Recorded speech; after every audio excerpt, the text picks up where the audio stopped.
a lot going on this week. Not only the podcasters, but mainstream media are reporting on these two ministry leaders, David Taylor and Michelle Brannon. And if you're somebody who's been watching my channel, you know that my podcast of other people that I know, we kind of fill in the gaps where mainstream media doesn't report on, and this is a different kind of case. This has been all over mainstream media about the fake apostle David Taylor and then his executive director Michelle Brannon, and it's all over the place. So yesterday I did a quick video just to direct you all to Everett from Ohio for Freedom, to his channel, because I was on there last night, and I knew I wanted to do this today, but I was waiting for the arraignment of David Taylor and Michelle Brannon before I went through the indictment. But I'm going to do that today. Now, thank you to my friend Candy Shan. She just sent me over a news video, a clip from local news station here in Tampa. And so it does update us in regard to Michelle. So she was brought into court today. So I'm going to talk about that. I'm going to talk about what's next. I'm going to talk about some of the key issues in the indictment. And this is not going to be the last video whatsoever, because this is going to be something I'm going to follow. You know me as a former prosecutor, I will be following a case to go to trial. Just a quick update. November 18th is the trial for Tom Cassie in Ohio, Knox County. So as you know, I will be up there reporting from that. Nothing new in that. I've been following that docket, but nothing new since the end of July. Something was filed, but nothing as it relates to a change in venue or change in trial date. Everything remains the same as we stand today. So let's talk about these two, David and Michelle. So this news report that I saw today, I watched this when Candy sent it to me. So she was brought in. Now, Michelle Brannon, she was picked up here in Tampa. So today is Friday, August 29th. So they were both arrested, different states. Michelle was arrested here in Tampa, Florida, and David was arrested in Durham, North Carolina, this past Wednesday. So today, Michelle was brought before a federal court in Tampa, and she declined a bond hearing, and she stated that she wanted her bond hearing in Michigan. Well, this would suggest to me that she's not going to challenge extradition. So that, to me, says that she wants to be brought back to Detroit so that she could have her bond hearing there. Remember, the indictment, the complaint, the federal complaint, is out of Detroit, Michigan. The federal prosecutor here in Tampa said that Michelle should be held without bond because she's a danger to others and that she may flee. Well, they obviously have access to all this money, but I'm sure that, well, I'm not sure. I can speculate with reasonable certainty that the likelihood of their assets being frozen is high. They obviously hit all of those places at the same time. They likely took measures so that they wouldn't be able to flee. They likely hit them when they were least expecting it, because that is an issue, that they could become dangerous. I mean, this is just something that, law enforcement has to deal with. So they hit them at the same time. The search warrants were executed at the same time that they were arrested. More likely than not, their resources, including funds, may be limited to some extent. So that's another interesting thing, because Michelle has said that she has an attorney in Detroit. Haven't heard anything in regard to David, but I've thought to myself, are they going to qualify for public defenders, federal public defenders, if they don't have access to their funds? Don't know yet. We'll have to wait and see. So interestingly, her address, Michelle's address, is listed as the Avila address. Remember, the Avila address in Tampa, that is an affluential neighborhood in Tampa, and it is one of the 9 call centers that this ministry had. Remember, they're using unpaid employees to work at these call centers, and those people are the subject of the complaint that we're going to get into. But that's her address that's listed. And so in this news report, this recent one, they said that Taylor and Brannon were the only ones who were salaried. Everyone else was volunteer. And they said that they had up to 1,000 volunteers, even internationally, not just nationally, but internationally. And so they interviewed Warren Smith. He's the president of Ministry Watch. And so he said that there had been a lot of red flags for years with these two, and that he knew early on that they were bad actors. Now, let me just say this. Since I've been watching this since Wednesday, and I'm trying to do as much research as possible, I came across a YouTube channel that appears to be dedicated just to these two. It is called Apostle David E. Taylor Cult Watch. I believe that's what it's called. I'll find it and I'll link it in the description and I'll pin it. Tons of videos that span back to 5 years ago. So obviously, these people have been on the radar for a very long time. Some people have said, oh yeah, I knew about them, I heard some things, but a lot of people have shared that they didn't know who they were. And I shared that in my video yesterday. I didn't know who they were either. And it's amazing because I'm happy that they've been caught, right? But thankful for those people that have been devoting time and effort and energy to this issue to get these people exposed. And I'm sure it was frustrating that nothing was happening. And, you know, I had a little snapshot of that just for a little bit of time, very little bit of time compared to this, with the Tom Cassie trial, when we were waiting for those charges to be filed. And everybody knew what he did, but we were waiting because they were kicking that around as to who was going to investigate. And ultimately, Tom Cassie was charged and again is sitting in jail waiting for trial. So Warren Smith, he said that he's been with Ministry Watch for about 26 years. He said that he knew that they were bad actors. He knew that there were issues, that there were red flags, but he said that he was shocked to see what came out with this indictment. It's essentially slavery. He also said that the oversight with these ministries is inadequate. Well, I would agree. I've talked about that. I mean, this is what my podcast, we talk about this all the time. Other podcasters talk about it all the time. The level of the stuff that goes on, and these ministries, these mega ministries, these pastors, these leaders, they get away with so much because they are not required to do the reporting that other businesses are required to do. They're not required to pay the taxes. They're getting away with a lot of things. And then there are these watchdogs like Ministry Watch. There's Trinity Foundation. I'm sure a lot more. I'm never going to be able to run them all out for you, but there's just so many people that pay attention and they're watching, and thank God for them, because without them, I don't think that we would be here in this case or in any of the other ones, right? I think that I've said it before, this is a season of exposure. God has had enough. He is tired of it. He's tired of his people being abused, and these people are going to be held to account. So to those of you who just let God handle it, okay, let's do that. So are you saying that you're against the laws in this country? Because you'd have to agree with that. You'd have to agree with that statement that you are entirely against laws, period. And you'd rather just fast and pray. And you'd rather just give it to God. That's just unrealistic. We have laws in this country for a reason. God has laws. We're following that model. So let's get back to this. But I just know that somebody's going to say, oh, why are you trying to expose these people? These people need to be exposed.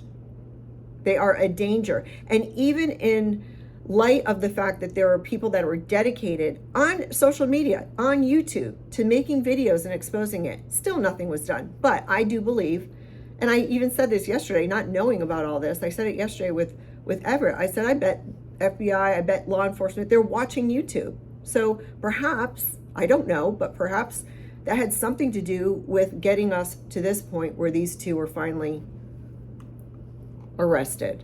And now there's a federal indictment. Thank God. The question is, how many people were forced to work? I'm sure some people have come forward. There's some people that are mentioned in the indictment, not their names. I don't think their names are in there. We're going to go through this together. But there's some victims that are in there. But that, just because we have that one indictment right now, it doesn't mean that we're not going to see additional charges. As I indicated, there's search warrants that were executed. If they're taking evidence out, they find evidence of more crimes, they can add those on. There can be a superseding indictment.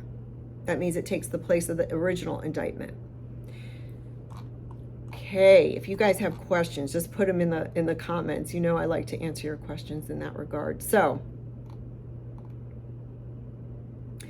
I don't have news yet on the arraignment of David Taylor yet, but this is what I received on Michelle. So I anticipate that she is going to be transported to Michigan soon and will be formally arraigned up there. So let's go through this indictment.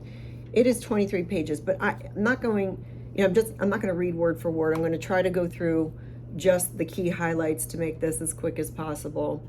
So the general allegations of the indictment says that Kingdom of God Global Church, it's abbreviated KOGGC. It's formerly known as Joshua Media Ministries, JMMI, which is led by David Taylor. And then Michelle Brannon is the executive director, and she assists him. So y'all know Taylor calls himself an apostle. He refers to himself as the best friend of Jesus.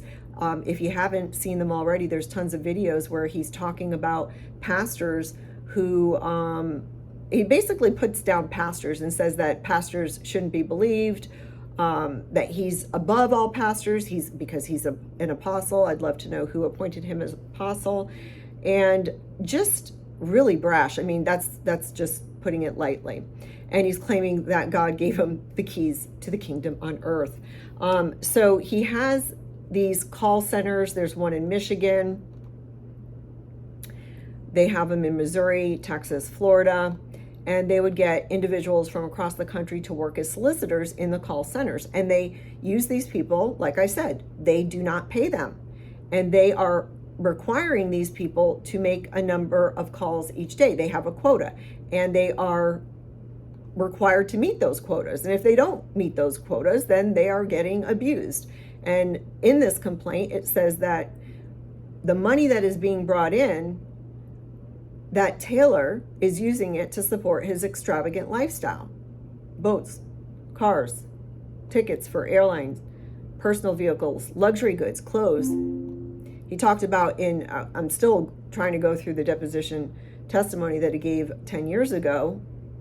And again, it had nothing to do with him being charged with a crime, nothing to do with Michelle being charged with a crime. It had to do with a couple that were getting divorced. And this was up in Michigan, and they were just being deposed because probably there was an issue with money. And, in a divorce, they're looking for the money, following where it goes, and, they have to divvy it up. So in any event, still going through those. But he testified in there that he was being asked about significant amounts of money for Louis Vuitton, Gucci clothes, things like that. And so obviously this covers it in this complaint, saying that luxury goods, I would think that would be the clothing. And then, as you probably all heard, that he recruited individuals also to be armor bearers. So it appears that these call center people might be different from the armor bearers. Not sure if there's any overlap there, but essentially they were required to attend to his personal needs, being personal servants, essentially. They would have to provide him food, transport him, maintain his houses and cars, and most importantly, transport women from ministry houses, airports, and other locations to Taylor's location, and to ensure that they took Plan B emergency contraceptives. Now, Everett and I talked about this briefly yesterday. That has the flavor potentially of sex movement, right? But it depends. We would need more information to determine that, whether that would be something that they would charge in a federal indictment. It could also be a state charge as well. So the armor bearers were also not paid according to this indictment. Remember, it's just the allegations of the facts. They are alleging the facts that's in the indictment, and then it goes into the counts. Very similar. Remember, very recently I read through a civil complaint And same thing, it just gives all the facts and then it goes through the counts. All right, now this, with a civil, they're looking for money damages. Here in criminal court, what's going to happen is they are looking at, both Brannon and Taylor are looking at up to 20 years in prison, in federal prison, for the counts that are charged currently. All right, so this is what would happen to these people that were not paid and they were forced to do the work. They were punished if they didn't meet their quotas or didn't do what they were supposed to do. They were humiliated publicly. They were deprived of sleep, forced repentance of additional work, food restrictions, physical assaults, and threats of divine judgment in the form of sickness, accidents, death, and eternal damnation. And John Mark from Minor Prophets, he recently did a video, and he had talked to somebody who came from that church, and he said in a recent video that the woman told him that when she was trying to leave, that Taylor told her that she was going to have cancer. I mean, there's no way that this is the only person he said that to. There's other rumblings of that as well. So this is, I mean, that is just spiritual, emotional abuse, but it also has the physical abuse that's alleged in here as well. So the conspiracy, here's the conspiracy. On or about April of 2013 until July of 2025. So we're talking over 12 years.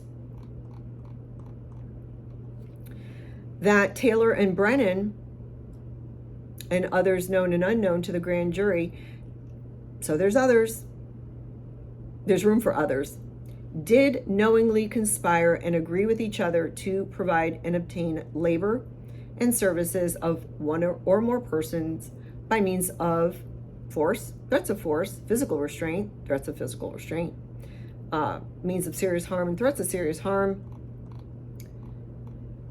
and so on. And that the object of the conspiracy was for the defendants and others known and unknown to the grand jury. There's a reason they use that wording. They're not yet releasing that information. To obtain the uncompensated labor and services of at least one victim in the Eastern District of Michigan and elsewhere. It is asserted in this indictment that the defendants, remember it's just the two defendants right now, it's Michelle Brannon and David Taylor, that they controlled practically every aspect of daily living of those call center workers and the armor bearers. Remember, both of them were not paid, and they're collectively referred to as the victims. So we're going to refer to them as the victims here just because that's consistent. If you're looking at the indictment, you're going to see that.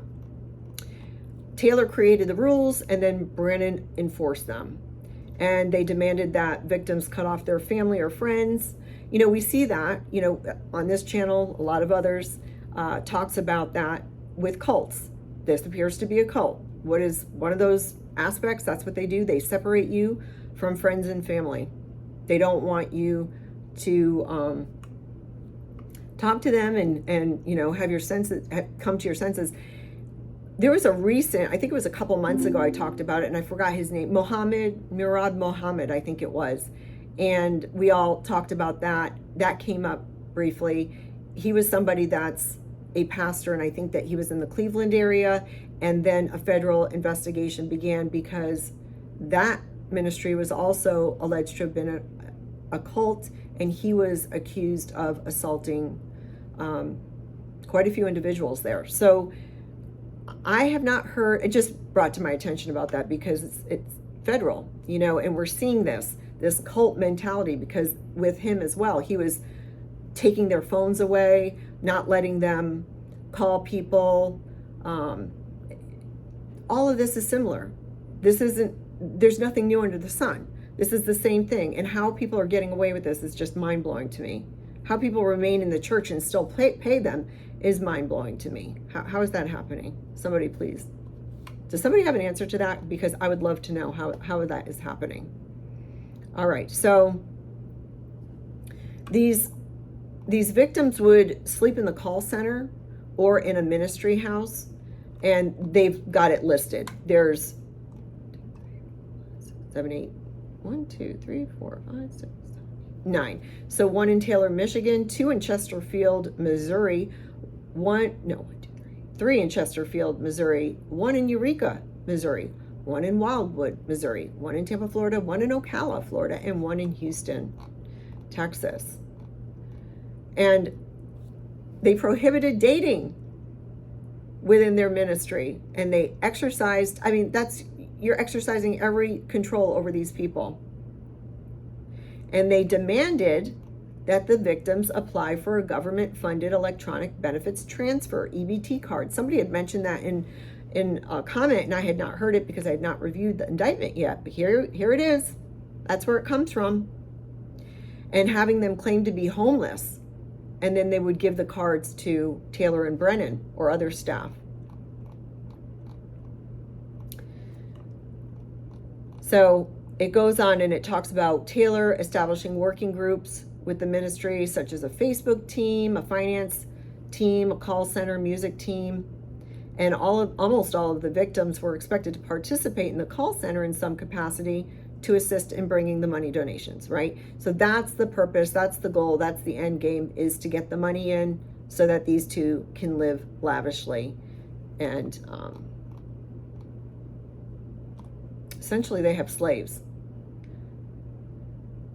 So they were required to get the funds, they were required to do this, work long hours without pay. Again, if they disobeyed an order, they would be rebuked, they would be threatened, they would be harmed, restricted from food, sleep.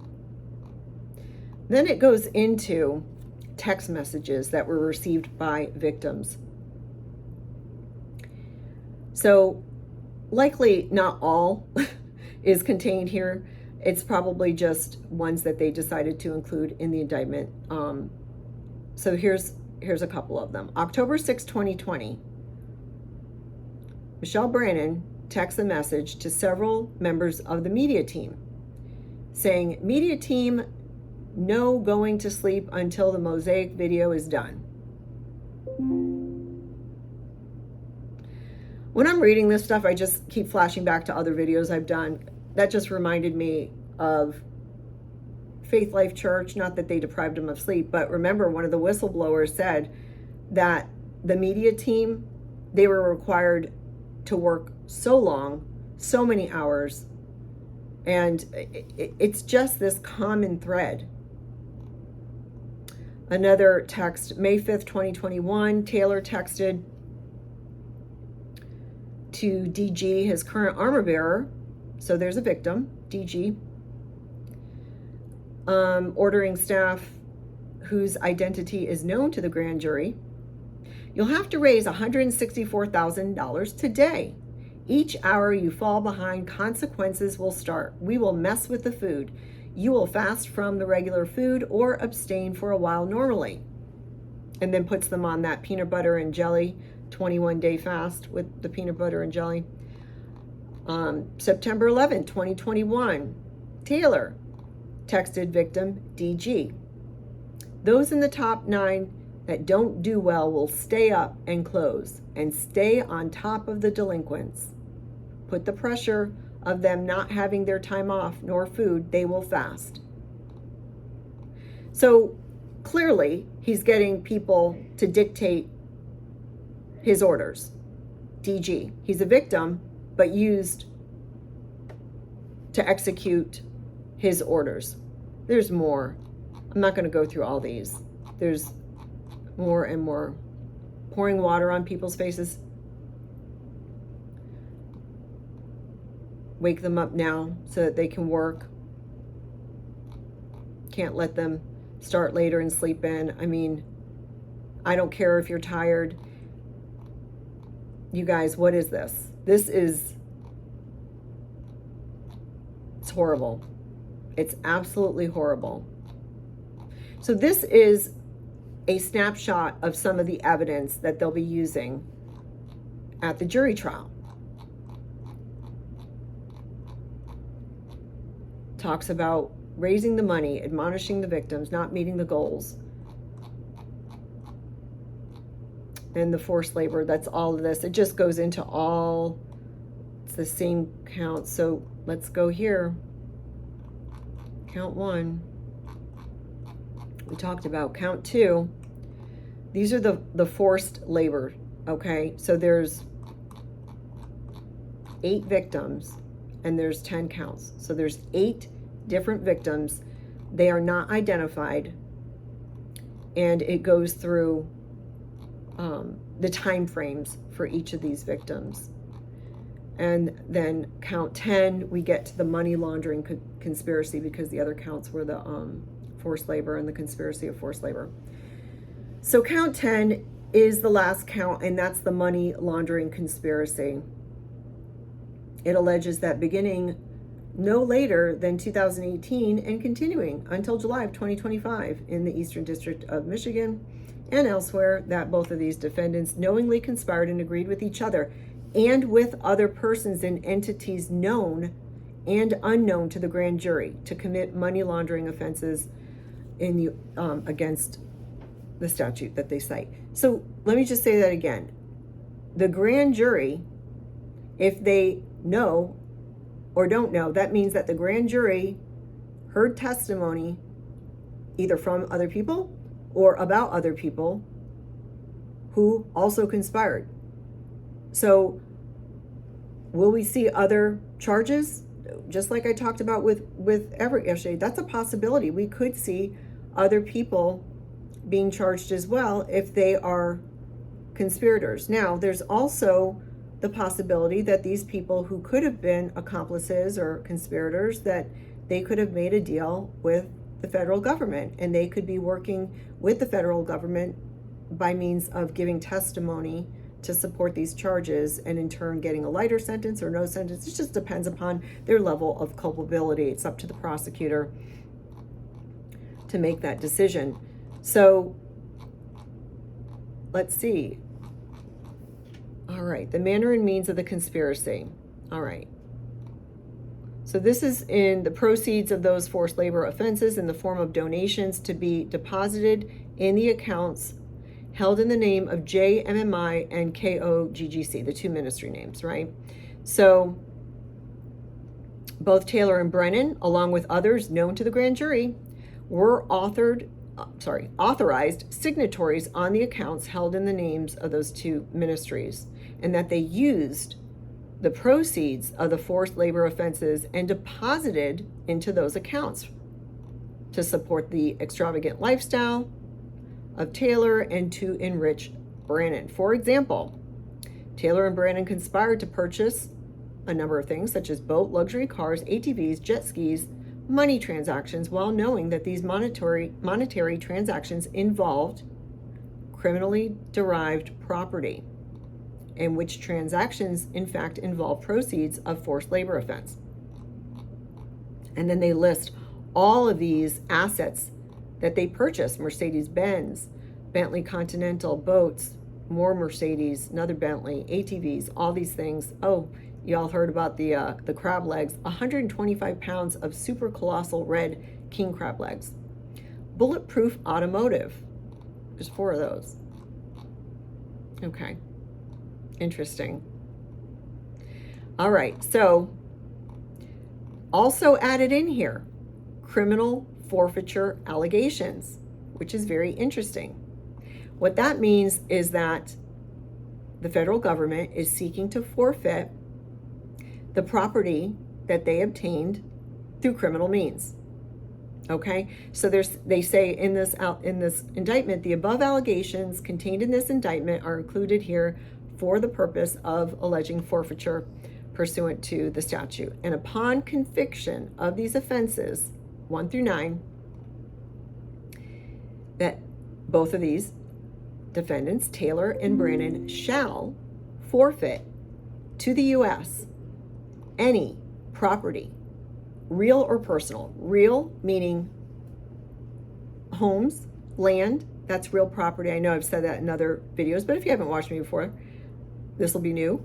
Real property is the homes. Personal property, it could be cars, it could be jewelry, the ATVs, the boats, things like that.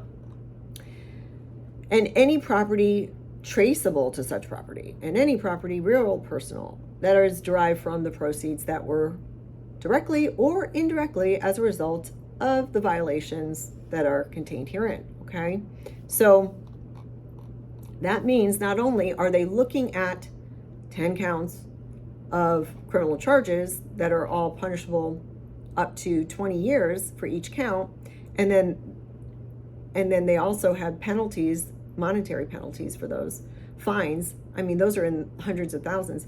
But also the forfeiture aspect. That's huge. That is huge, because alongside this, if they are found guilty, then all of these items that they are found to have potentially derived from this criminal activity, it goes to the federal government. So that's where we are at. This is a true bill, and this was signed by the grand jury foreperson. It was signed by the U.S. attorney for the, I think he's the U.S. attorney, yes, in the Eastern District there in Detroit, Jerome Gorgon Jr. It was signed by John Neal. Also, well, he's an AUSA, so he's an assistant United States attorney. Let's see.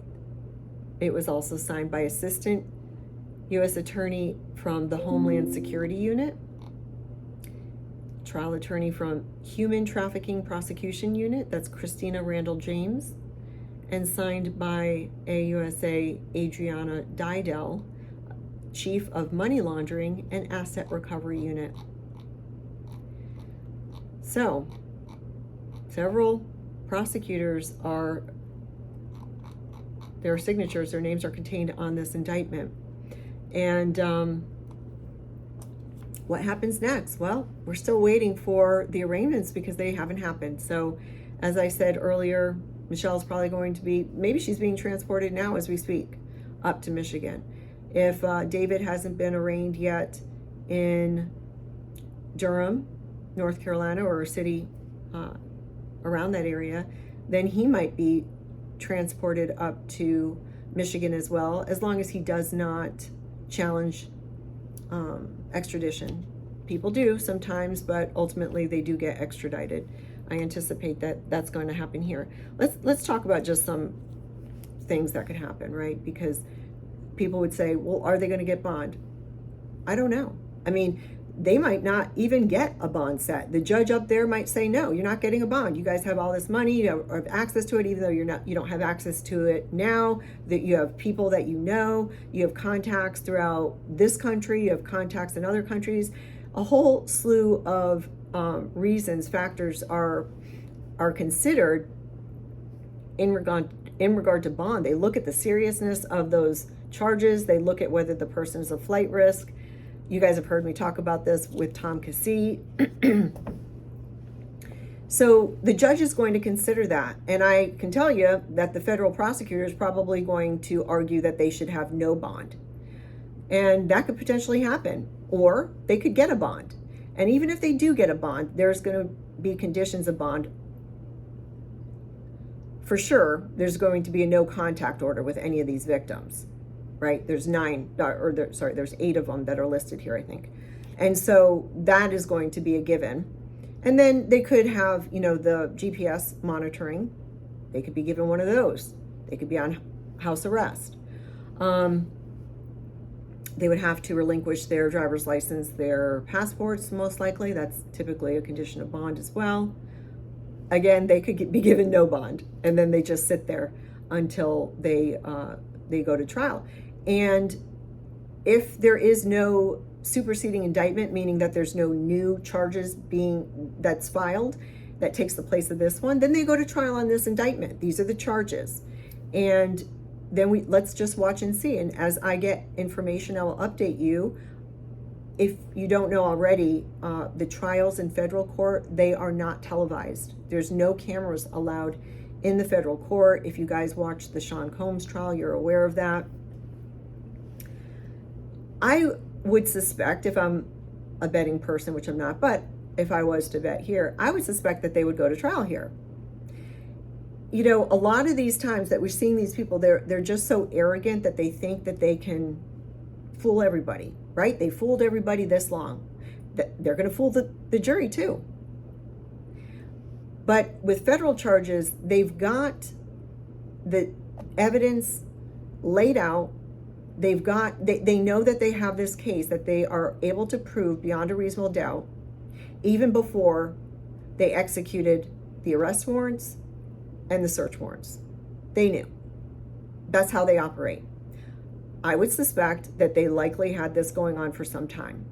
So we're going to learn a lot together. And if you guys have information that, I haven't covered, or, just something to share, please do so. That always helps us out, everybody that's watching, to understand what's going on here. And most importantly, as I like to focus on and remind everybody, we're here for the victims. That's why we do this. We're here for the victims.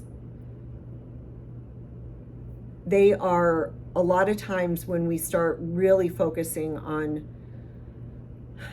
justice, that we want to focus on justice. We want to see people removed from society that are dangerous to society. But we have to remember that there are real people out there that are victims of these two people. And they are going through all kinds of turmoil, mental, emotional, even probably physical healing. Don't know, but I would suspect people being deprived of food.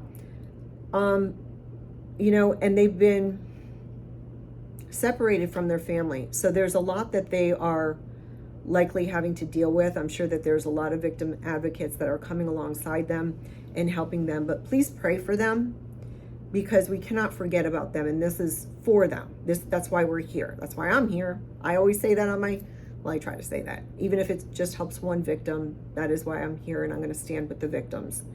And if anybody wants to talk to me, if you're a whistleblower, if you're a victim, please feel free to reach out to me. I'll leave my email in the description and pin it, but it's vjohnson@77alpha.com.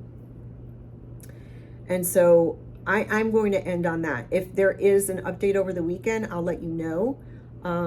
And I look forward to seeing you in the next video. There are other things that I'm working on, but this kind of took center stage because it just happened, and I just wanted to bring this to you. And I look forward to seeing what you have to say in the comments. I hope you all enjoy your Labor Day weekend.